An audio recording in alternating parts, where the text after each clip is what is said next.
آج کا دن مبارک ہو اور میں آپ کا استقبال کرتا ہوں۔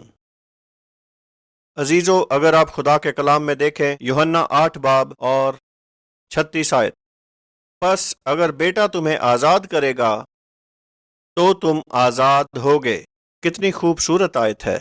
شاید آج آپ کوئی بندش یا مذمت محسوس کرتے ہوں، شاید آپ سوچتے ہوں اب میرے لیے لوٹ پانا مشکل ہے۔ یہ ایک فریب ہے جہنم کی اور سے۔ خدا نے ہمارے لیے ایک ذریعہ بنایا ہے۔ یسوع نے کہا میں بیماروں کے لیے آیا ہوں، تندرستوں کے لیے نہیں۔ یسوع گناہگاروں سے محبت کرتے ہیں، وہ گناہگاروں کے لیے قربان ہوئے، میرے اور آپ کے لیے۔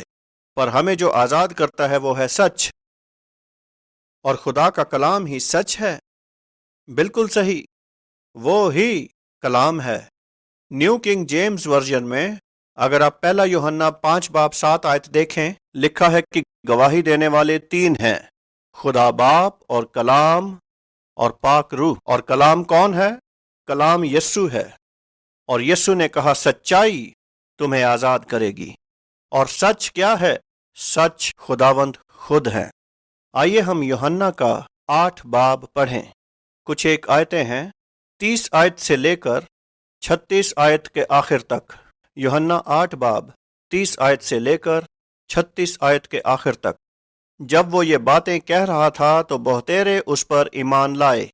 پس یسوع نے ان یہودیوں سے کہا جنہوں نے اس کا یقین کیا تھا کہ اگر تم میرے کلام پر قائم رہو گے تو حقیقت میں میرے شاگرد ٹھہرو گے اور سچائی سے واقف ہوگے، اور سچائی تمہیں آزاد کرے گی۔ انہوں نے جواب دیا ہم تو ابراہیم کی نسل سے ہیں اور ہم کبھی کسی کی غلامی میں نہیں رہے، تو آپ کیوں کر کہتے ہو کہ تم آزاد کیے جاؤ گے؟ 34 آیت، یسوع نے جواب دیا میں تم سے سچ سچ کہتا ہوں، جو کوئی گناہ کرتا ہے وہ گناہ کا غلام ہے، اور غلام ابد تک گھر میں نہیں رہتا، پر بیٹا ابد تک رہتا ہے۔ اگر بیٹا تمہیں آزاد کرے گا تو تم واقعی آزاد ہوگے۔ کیا آپ غلام ہیں؟ ہو سکتا ہے آپ غلام ہوں فحشا نگاری کے، یا آپ غلام ہوں کھانے کے، جی ہاں، یا غلام ہو سکتے ہیں مے نوشی کے، یا آپ غلام ہو سکتے ہیں کسی شخص کے۔ پر ایک بات ہے کہ خدا نے کہا میں تمہیں آزاد کروں گا۔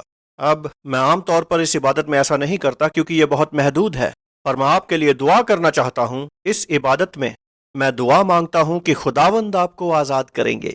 دیکھیے کلام بتاتا ہے رومیو کے 8 باب میں اور پہلی آیت، پس اب جو مسیح یسوع میں ہیں ان پر سزا کا کوئی حکم نہیں۔ یہ وہ ہے جو کلام کہتا ہے، کچھ پر سزا کا حکم ہے۔ آپ نے کچھ ایسا کیا اور آپ شرمندہ ہیں، اور شیطان نے آپ کو اپنے جھوٹ میں جکڑ رکھا ہے اور چھوڑے گا نہیں، اور آپ کلام پر عمل نہیں کرتے، تو آپ کی آزادی کی کوئی گنجائش نہیں۔ آج کا دن کوئی اتفاق نہیں ہے کہ میں آپ سے روبرو ہم کلام ہوں۔ میں گزارش کرنا چاہتا ہوں کہ اسی وقت اس عادت سے نجات پائیں۔ آپ اس غلامی سے آج ہی نجات پا سکتے ہیں جس بھی قید میں آپ ہیں یا غلامی میں ہیں۔ آج ہی کہیں کہ اے شیطان بہت ہوا۔ آپ توبہ کریں اس ناقابل یقین دل کا، آپ خدا سے التجا کریں کہ مجھے آزاد کریں، اور کھڑے ہو جائیں، اسے انجام دیں، کیونکہ ایمان کے پاؤں ہوتے ہیں۔ ایمان کے معنی ہے عمل کرنا، نہ کہ صرف دعا کرنا اور اپنی روزمرہ کی عادتوں میں مصروف رہنا۔ یہ دعا ثابت ہوگی ایک کنجی جو آپ کی قید کا دروازہ کھولے گی اور آپ کو آزاد کرے گی۔ تو اپنی آنکھیں بند کریں اور میرے پیچھے پیچھے یہ دعا کیجیے۔ اے خداوند یسوع مسیح، میں نے سچ کو دیکھا ہے، اور آپ کا کلام کہتا ہے کہ سچائی مجھے آزاد کرے گی۔ آپ نے کہا اگر بیٹا مجھے آزاد کرے گا تو میں آزاد ہوں گا۔ یوحنا 8 باب 36 آیت، میں اس غلامی اور گناہ سے توبہ کرتا ہوں جس نے مجھے جکڑ رکھا ہے، اور خداوند آج میں ایمان لاتا ہوں کہ آپ نے میری زنجیریں کاٹ ڈالی ہیں، آپ نے انہیں کاٹ ڈالا ہے اور مجھے آزاد کیا ہے۔ میں دوبارہ کبھی گناہ میں نہیں جاؤں گا۔ یسوع کے نام میں میرے گناہوں کی قربانی کے لیے شکریہ، آمین۔ خدا برکت دے، پھر ملیں گے، خدا حافظ۔ We trust that you have been blessed by today's message. For more information, please visit angusbuchan.com.